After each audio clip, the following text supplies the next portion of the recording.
Good morning everyone. I hope कि आप सभी बहुत खुश होंगे, स्वस्थ होंगे एंड तंदुरुस्त होंगे। मैं आपका दोस्त नंद किशोर आज एक नए ब्लॉग के साथ दोस्तों, और साथ में अपना जैक जो हमारा डॉगी है, जैसे कि ये है सामने मेरे, इसे आज मैं अपने साथ मॉर्निंग वॉकिंग पे लेकर जा रहा हूँ। दोस्तों देखते हैं किस तरह का नज़ारा हमें दिखने को मिलता है। जैसे कि मैं आपको बता दूं, जो मेरा गांव है जिम कॉर्बेट के सबसे नियरेस्ट, बोले तो सबसे पास का, जैसे कि 2 किलो 2.5 किलोमीटर की रेंज में मेरा गांव ही सबसे पहला गांव है, जो कॉर्बेट के इतने नज़दीक का गांव है, जो 0 पॉइंट पे आता है। दोस्तों जैसे कि आगे मैं आपको ब्लॉग में बताऊंगा अपने गांव के बारे में, जैसे मेरा गांव का नाम क्या है और किस तरह से यहाँ पे लोगों का रहना है और किस तरह की गवर्नमेंट द्वारा फैसिलिटीज़ हमें दी गई हैं और क्या सुविधाएं नहीं हैं हमारे पास, किस तरह से हम अपना जीवन यापन कर रहे हैं। दोस्तों वो सारा मैं आपको किस मॉर्निंग वॉकिंग की ओर, मेरा जैक बहुत ही एक्टिव हुआ पड़ा है मॉर्निंग वॉकिंग के लिए, क्योंकि उसे घूमना बहुत ज़्यादा पसंद है। और चलो दोस्तों हम चलते हैं। कुछ इस तरह का सरपेश है मेरे घर से मेन हाईवे की तरफ, और ये कुछ अब हम चलते हैं दोस्तों मॉर्निंग वॉकिंग की ओर। जैसे कि आप देख पा रहे होंगे दोस्तों, मौसम आज कितना खुला खुला है और साफ है। तो सॉरी दोस्तों, क्योंकि तबीयत ख़राब है तो कब तो हो ही जाता है। जैसे कि आप देख पा रहे होंगे दोस्तों, ये मेरा नेशनल हाईवे है एंड देन साइड है दोस्तों। कुछ इस तरह का नज़ारा है हमारे यहाँ का, और आप चेक इन करना चाहेंगे, क्लाउड बिल्कुल भी नहीं है, क्लियरली है एकदम सारा कुछ नज़ारा। और जैसे कि मैं दिखा रहा हूँ आपको मेरा जैक, ये देखिएगा किस तरह से जैक हमारा चलता है। बस इसे तो घूमना ही पसंद है दोस्तों। अगर इसे 2 मिनट के लिए हम छोड़ दें तो ना जाने ये कहाँ निकल जाएगा, इसका कोई भरोसा नहीं। ये मेरा गांव का व्यू है एंड देन दोस्तों, जैसे कि आप देख पा रहे हैं, हम निकले हैं मॉर्निंग वॉकिंग के लिए। और यहाँ पे थोड़ी ही पास मेरे एक फ्रेंड ने अपनी नई शॉप खोली है, जिसके उद्घाटन भी लड़का कर चुका है दोस्तों। सो कुछ इस तरह का नज़ारा है। और जैसे कि देख पा रहे हैं आप, कॉर्बेट में रहने का एक अलग ही महत्व है दोस्तों। यहाँ की लाइफ, यहाँ का नेचर, और यहाँ पे विदाउट पॉल्यूशन का इन्वायरमेंट, सो इतना हैप्पी फील करवाता है। आई होप कि जब भी जाकर लोग शहरों से भी कॉर्बेट की ओर दौड़े चले आते हैं, कई सालों से लोग यहाँ पे चले आ रहे हैं। और ये है मेरे फ्रेंड की एक शॉप, ठीक है, इनसे आपको मिलाएंगे फिर कभी। यहाँ पर बैठकर आप अगर देखेंगे तो देखिए कितना अच्छा व्यू है और कितना खुला माहौल है। तो दोस्तों इस माहौल में बैठ कर के चाय की प्याली तो बनती है। जैसे अभी भाई ने अपनी फ्लैक्स का स्टॉल नहीं किया है और एक मैगी पॉइंट और टी स्टॉल है। तो दोस्तों कभी, तो दोस्तों जैसे कि मैं आपको बता रहा हूँ कि हम लोग काफ़ी अच्छी जगह पे रहते हैं। आप देख ही पा रहे होंगे कि कैसा इन्वायरमेंट है। और जैसे कि आपको साइड से दिखाऊँ, ये देखिए कुछ इस तरह का नज़ारा है दोस्तों, मज़ा ही आ जाएगा। आप आए तो कभी कॉर्बेट, और कॉर्बेट के ले नज़ारे। ये देखिए दोस्तों, मेरे साथ साथ ये भी चाचा जी सुबह सुबह मॉर्निंग वॉक पर निकले हैं और अभी ये फुली फिट नहीं है। जैसे कि मैं आपको अभी इनसे मिलाता हूँ। ठीक है, तो विजय परेशान कर रहा है दोस्तों।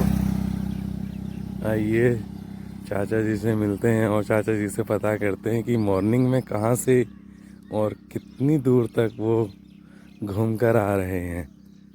दोस्तों चाचा जी से पता करते हैं, just wait and walk. Good morning चाचा जी। Good morning. क्या हाल कैसे हो है? चाचा? कैसे हो? बढ़िया चाचा। और कहाँ से आ रहे हो घूम के? बस हमने कहा जरा सा वॉक कर लेते हैं। हाँ, सुबह सुबह की शुद्ध हवाओं के साथ में स्वास्थ्य को अच्छा बनाने के लिए सुबह सुबह टहलना बहुत ज़रूरी है। और हम लोग क्यों ना इतने अच्छे वातावरण। वातावरण में रह रहे हैं, हाँ। क्यों ना सुबह सुबह शुद्ध हवाओं को लिया जाए जी जी जी। और अपने स्वास्थ्य को स्वस्थ किया जाए। जी जी। तो चाचा, आप कितनी दूर से आ रहे हैं अभी टहल के? कितना कम किलोमीटर सुबह टहले हैं कम आप? से कम अब मेरे बस का तो ज़्यादा तो है नहीं, लेकिन ये लाठी के सहारे चल रहे हैं। हम्म। और कम से कम 200-250 मीटर। 200-250 मीटर बहुत है। सही है चाचा। जैसे कि मैं भी सुबह सुबह आज टहलने निकला काफ़ी दिनों बाद। जैसे कि आपको पता है कि मेरा स्वास्थ्य भी ठीक नहीं था, हाँ। क्योंकि मैं भी सुबह सुबह मॉर्निंग में टहलने का शौकीन तो हूँ। बट काफ़ी टाइम बाद आज मैं निकला तो आज मेरे को थोड़ी अच्छा फील आया कि हाँ, सुबह मॉर्निंग वॉक पर जाना चाहिए। और आपको देखा तो मेरे को बहुत अच्छा लगा कि चलो कोई तो है जो सुबह सुबह मॉर्निंग मैं वॉक तो पर पहले निकले हैं। मैं तो पहले उस टाइम कोई उठता नहीं था। उस टाइम मैं बड़ा पनोर के नाले तक जाता था, वहाँ व्यायाम करता था। मेरे एक हाथ में प्रॉब्लम थी। मैं हाँ, डेली एक्सरसाइज करता था। ठीक। लेकिन जब से मेरा एक्सीडेंट हुआ तब से मैं नहीं जा पाता हूँ और ना उठ पाता हूँ।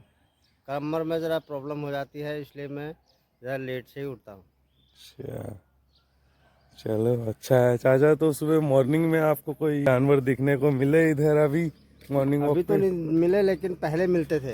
हाँ, पहले तो बहुत जानवर क्रॉस करते थे, क्योंकि लेकिन जहाँ तक मैं देख पा रहा हूँ कि आजकल हमने थोड़ी मॉर्निंग वॉकिंग लेट कर दी है। हाँ वो कहीं ना कहीं हमारा एक डर है। हाँ जैसे कि कुछ टाइम पहले यहाँ पे अभी मैन ईटर का हाँ। आतंक चल रहा था, तो उस हिसाब से सारे लोग अब थोड़ी लेट वॉकिंग करते हैं, क्योंकि जंगली जानवर जंगल में चले जाएं तो अच्छा लगता है। अन्यथा खतरा तो खतरा बना कहीं हुआ उन्हें रहता है। और कहीं हमें, क्योंकि हाँ हाँ। हर किसी को अपनी जान का खतरा होता बिल्कुल। ही है। नहीं, उस टाइम तो कोई खतरा भी नहीं था। उस टाइम तो बहुत सारे जाते थे वॉक करने के लिए, लेकिन सबसे पहले मैं ही निकलता था। यहाँ से पनोर नाले तक जाता था, वहीं पानी रिवर रहता था, पानी वहीं से हाथ मुंह धो के आ जाता करता था, वहीं फ्रेश भी होके आता था। लेकिन अब तो अब तो स्वास्थ्य भी पानी ठीक रहा है। पानी के नाले भी जो थे स्रोत, वो वो भी भी खत्म हो गए हैं। हाँ, अब तो वो भी सूख गए। अब तो हाँ, एलिमेंट जितना भी है सब रिवर की तरफ कोसी निकलता है। साइड, रिवर साइड में हाँ। आता है। ठीक।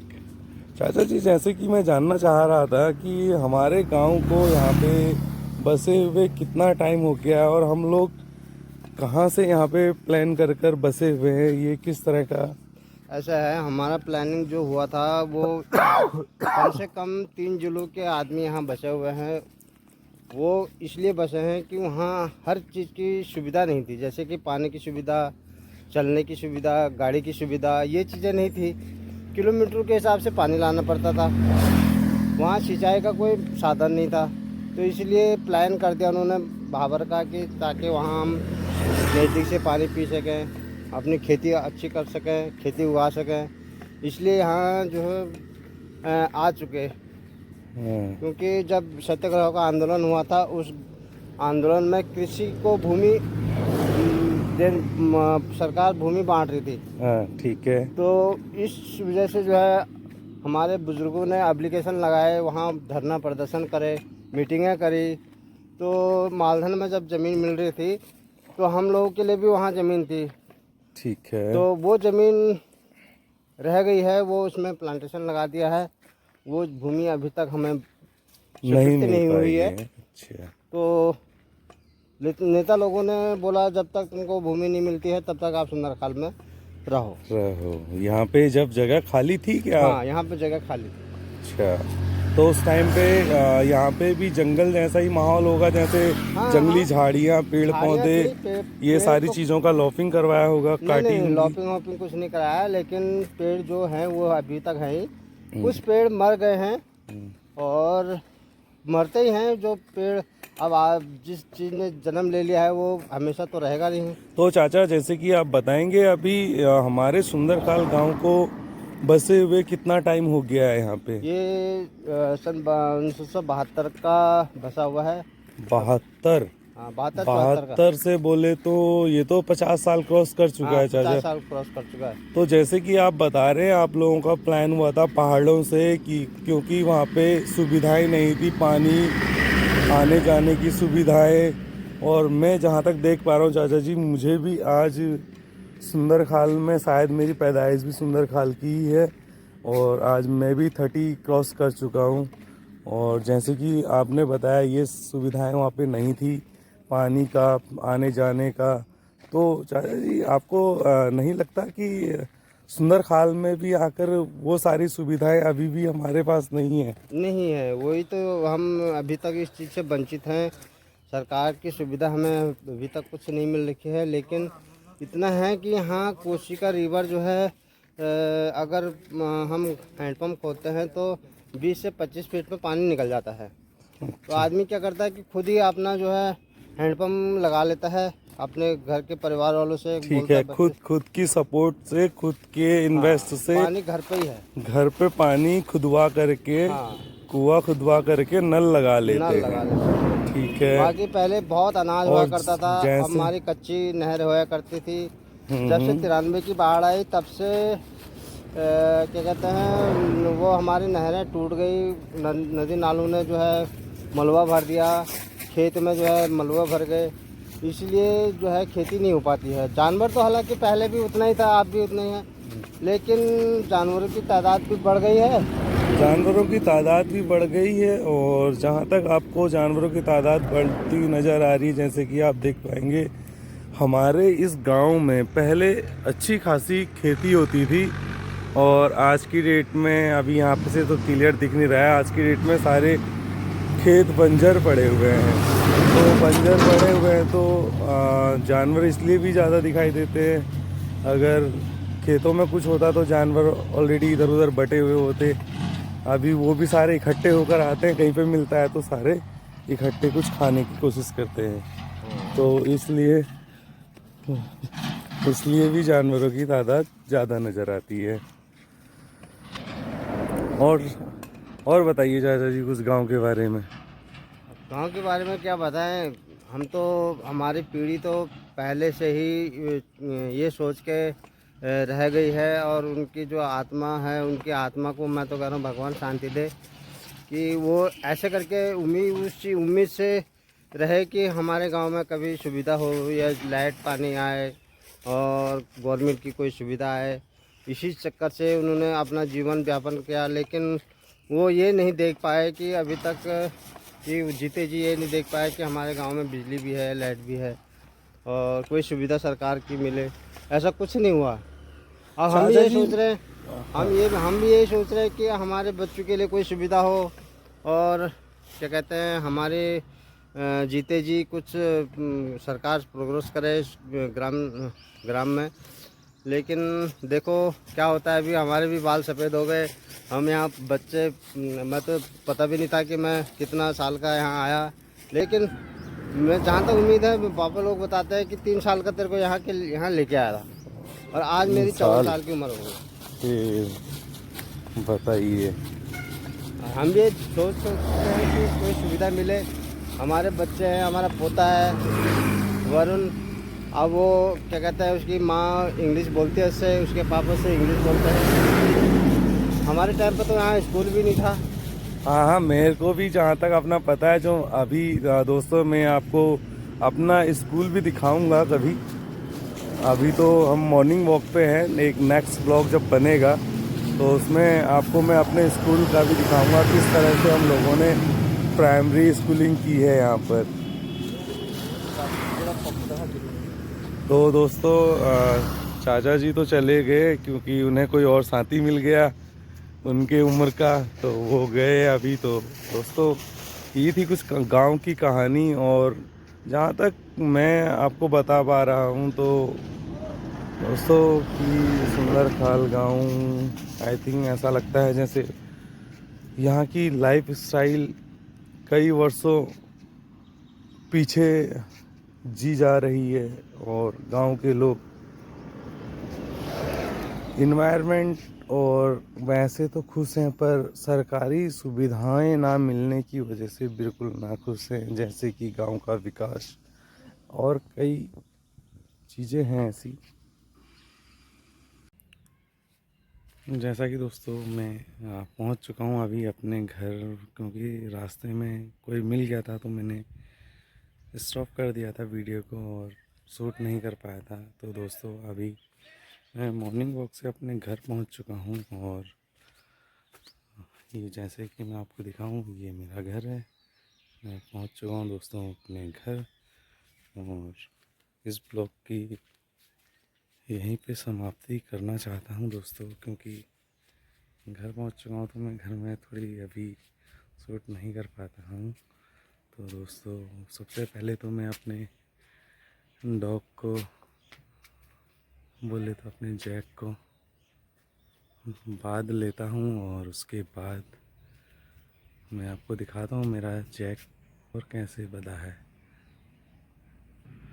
तो दोस्तों मैं अपने जैक को अपने घर के आंगन में, जो आम का पेड़ है दोस्तों, जैसे कि ये वो पेड़ है जिस पर अक्सर हम जैक को बांध लेते हैं। यहाँ पे थोड़ी छाया मिल जाती है। कुछ इस तरह से जैक सुबह की मॉर्निंग से थक चुका है और बैठ चुका है दोस्तों। तो आई होप कि आपको मेरे द्वारा दी गई थोड़ा बहुत भी, जो भी मेरे गांव सुंदरखाल की जानकारी थी, जैसे कि मॉर्निंग वॉक पे चाचा जी मिले थे और उन्होंने काफ़ी कुछ चीज़ें बताई गांव के बारे में, कि लोगों की दयनीय स्थिति किस तरह की बनी हुई है। और जैसे कि 50 साल पूरे हो गए हैं उसके बाद भी अभी तक गांव का कोई विकास नहीं हो पाया दोस्तों। मैं आपको दिखाऊं, किसी तरह की भी गवर्नमेंट की फैसिलिटीज़ नहीं है। और उसके बावजूद भी यहाँ पे हमें काफ़ी दिक्कतों का सामना करना पड़ता है। बस यही है कि यहाँ का इन्वायरमेंट काफ़ी हैप्पी फील करवाता है, इसीलिए दोस्तों यहाँ पे रहने का मन करता है। अन्यथा यहाँ पे गवर्नमेंट द्वारा कोई फैसिलिटीज़ नहीं है। तो दोस्तों इस ब्लॉग की यहीं पे समाप्ति करते हैं। आई होप कि आपको पसंद आए दोस्तों। अगर वीडियो आपको अच्छी लगी तो like and comment and subscribe please ज़रूर करें दोस्तों। उससे हमें मोटिवेशन मिलता है कि हाँ ये चीज़ें सही चल रही हैं और हम आगे भी ब्लॉग बनाने की कोशिश करेंगे। धन्यवाद।